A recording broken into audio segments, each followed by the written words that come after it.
The number one advice that I tell all my clients to be careful of, especially when doing an older property, is just to be prepared for what the city may say. And I'm going to give you two examples. The first example is, when you do a reno, you start doing demolition. So you start ripping down walls. So you have the interior and the exterior walls. And you may want to take down the exterior walls just because you want to add more outlets. So to make it easier for you to put in wires, you take everything down. But the danger to that is if you take too much of the exterior wall down, the city is going to say, okay, well, you took down most of it. Let's upgrade. You have to upgrade the home, the insulation factor, to meet current standards. So here's the reasoning. A lot of the older houses, the exterior walls are like 4 inches, right? And to meet it to certain code, it has to be thicker, and it has to be thicker because certain insulation, X amount of inches of insulation has to fit within the wall in order to meet the insulation requirements. So not only does it cost a lot of money, but also your rooms are going to be smaller. So the way around it is, instead of ripping down all the walls, just cut out what you need, small grooves. You have to know these things. The second one is this.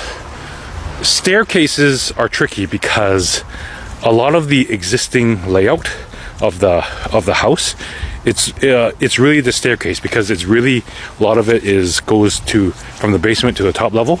It's all in one area and is hard to shift around without changing the layout of the entire house. So a lot of these old staircases, they're built in a way where, maybe they're steeper, a lot more steeper than what's currently accepted. And even if you keep the location and you rip everything out and replace it with brand new wood, the city is going to say, look, I know you're saying that it's the same location, but everything's brand new.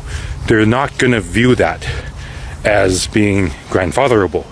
So the way to do it is just take off what you need, like the horizontal pieces, but keep the stringers. Stringers is what's underneath, the notches, and just replace the surface.